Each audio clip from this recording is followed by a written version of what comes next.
I came off tour to fucking do her podcast with her. Well, to do her podcast and her come on my podcast. And she texted me an hour before she was supposed to show up that she wasn't coming.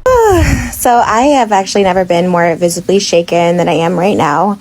My biggest fear when I canceled last minute on Bunnie was this happening, was just her talking about it, because I know she has such a loyal fan base. I love Bunnie. She's super sweet. I think she's very unproblematic. And so I was just like so nervous, because I did ghost her within an hour of us supposed to record. I texted her to cancel because I was trying to squeeze it in and to do her podcast. I wanted to do her podcast more than anything. Like, I love Bunnie. I love Bunnie. I keep telling her, like, it's amazing, her story. Like, every time a new part of her story comes out, like, I'm in awe, and I think she's, like, I looked up to her in so many ways. So, the last thing I wanted to do was cancel. I sent a text and I was like, I don't know if this is going to work. I didn't check my phone the rest of the night. You guys are going to see on Thursday, I got this really amazing opportunity in Vegas, like this really amazing opportunity. And it was supposed to be for the next day. And then we got something that night and we just were cutting it so close. It was like picking up the boots, had to go to this event, like check my mom and baby into the hotel. Like, and I told her, I was like, I feel so awful. And I had a guest cancel on me like a few weeks ago, and I told her that too. And I was like, I was so mad. I was so mad, like having to get up to Glam and pay. I paid for Glam. I was in Glam when the person canceled on me, and I was so upset. And it is the rudest thing. It is the rudest thing. And I just saw now, I went to go text her that there was a voice note, and I did not see the voice note back. And no excuse. And Bunnie, I am so sorry. Like, I know how disrespectful that is on so many levels. And obviously it did affect her, for her to bring it up on the podcast. And I'm so sorry.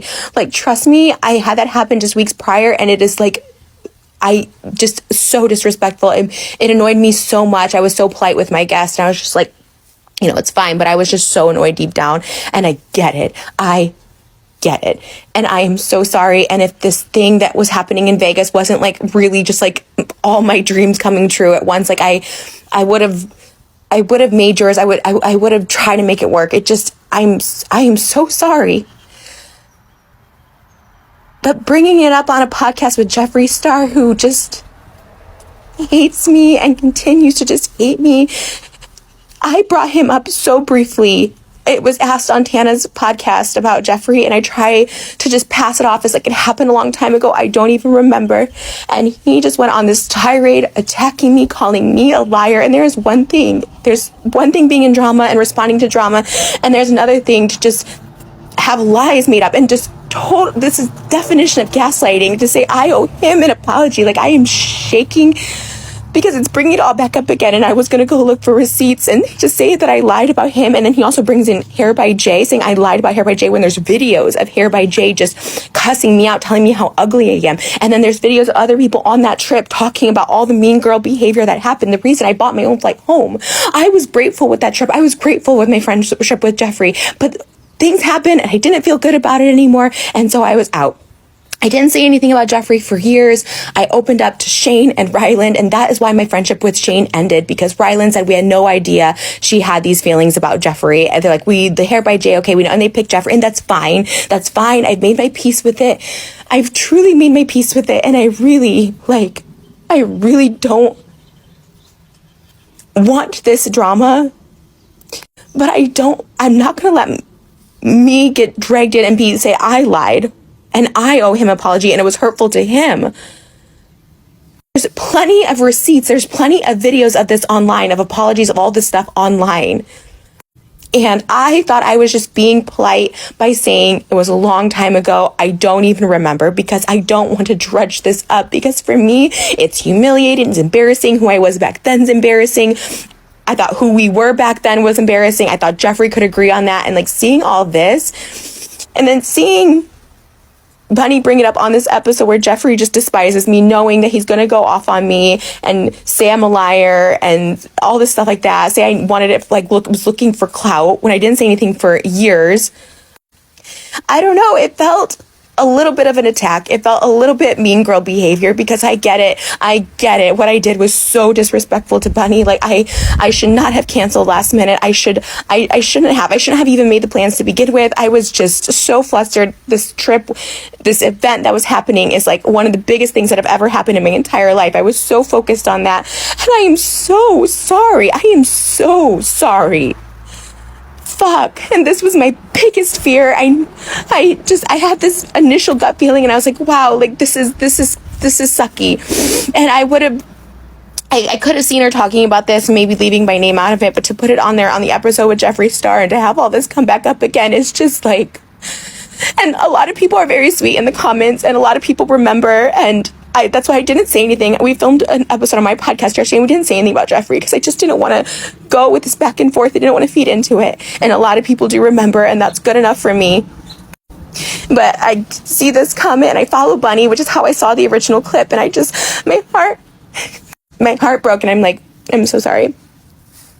My heart broke because it just felt like, I get it. I hurt her, and she has every right to be mad. And I don't know how to make that up. I wish I could pay for her crew or for whatever happened that day, because I swear I know the feeling, and I know how shitty that is. And I would be pissed at me too. I just feel like this felt like a very personal attack to do this on the Jeffree Star episode. And I'm so sorry. But the last person I owe an apology to is Jeffree Star. The last person. Because mean girl behavior. And it was a long time ago, and I've seen Jeffree Star throughout the years. Of course, it looked like he has changed. He's out of LA, so I was just like, I get it. I wasn't always a great person either, so I thought, just let it go. But to say I ruined your life, that I owe you an apology, is insane. There's other people on the trip detailing these stories of what happened. There's no lies. And was it anything like horrible? Jeffree, no. You know, Jeffree's just Jeffree. He just has that sense of humor, I suppose. And I took it very personally. Hair by Jay was nasty, and there's videos on it. So to throw him in with him and saying that I lied about you guys, like, what? Jay sent me an apology. Jay, all this stuff. It's just like. And so that's why I was letting it go, because I was like, you know what? Jay apologized. Jeffree never has. Jeffree thinks I owe him an apology, and that's what's insane about all this. I have hurt a lot of people, and I have made tons of apologies publicly and privately to so many people that maybe I've called out wrongly or ended things badly with. But Jeffree, you are the last person I owe apology to. And I just want it to be over. I just want it to be over. Like, Jeffree looks happy and content in his life, and I truly am happy and content in my life. I came back to do a podcast because I love just gossiping and stuff, and I try to keep it as lighthearted as possible. And things that matter, yes, talk about. Things that matter, talk about. But this happened so long ago.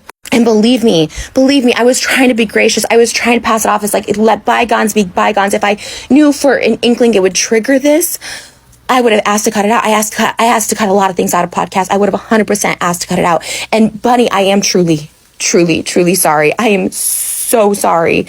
Words can't even describe this. I'm so sorry. I don't want this drama with anyone. I don't want it. I let things go. I forget about things. I don't want it. And you guys know I'm all about like protecting my peace and stuff like that, but there is a very big difference between just like protecting your peace and letting someone just completely. This is the second, third, fourth, fifth time I've seen Jeffree talk about this, saying that I'm the liar, that I ruined his life, that I made this stuff up. The receipts are out there.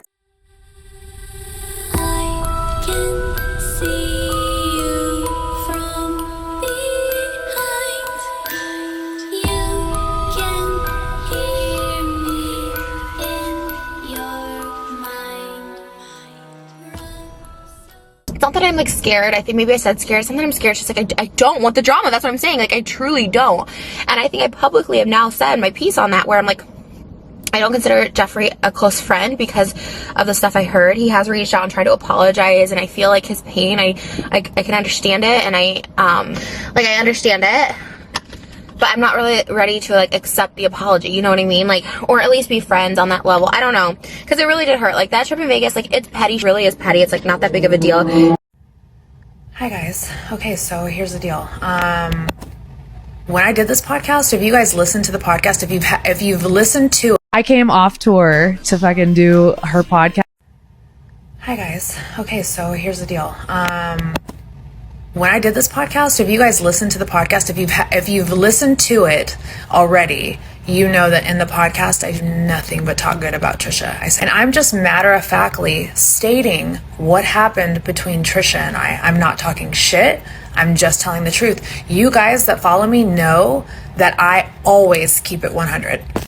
If you listen to the podcast tonight when it drops, I do not say one bad word about Trisha. I actually say that I think she's evolved so much as a human since having a child and is brilliant for being able to stay relevant for this long and just being who she is. Her missing the podcast actually really did bother me. One, because it's unprofessional. Two, because I had to leave Vegas, go to Utah, and I'm doing this while I'm sick, by the way, go to Utah, do my meet and greet, leave Utah, drive 6 hours back to Vegas, get there, get ready for her to come. I had to organize having a private jet there right after we got done filming, like we had planned from 2 to 5. We had planned that. I had to have a private jet ready to take me from Vegas to Montana so that I could make it to my meet and greet in Montana and to do the Jeffree podcast. Not to mention I had to drag my entire team along with me. I understand that things happen. I understand that people don't know how to do time management. I completely understand that because I've overbooked myself before too. Where I do have a problem with it though was where I text Trisha back and I explained to her like, no, I don't have another day. Like this, my entire past 2 days revolves around you. She did not even have the decency to text me back. You say you respect me, you say you admire me, but at the same time, it's like you don't respect my time.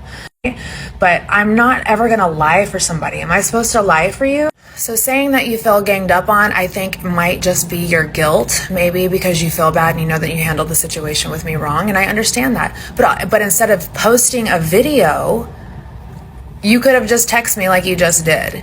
I absolutely think you're an icon, Trisha, and I think that you are an amazing woman. I think you've grown so much, and I didn't talk shit about you.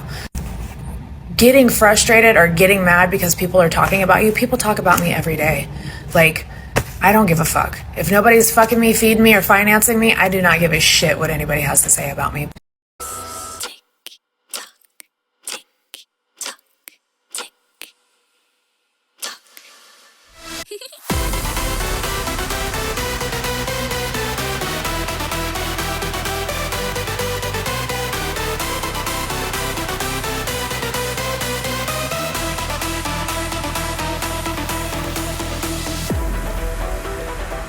Are you afraid of the dark? Are you scared?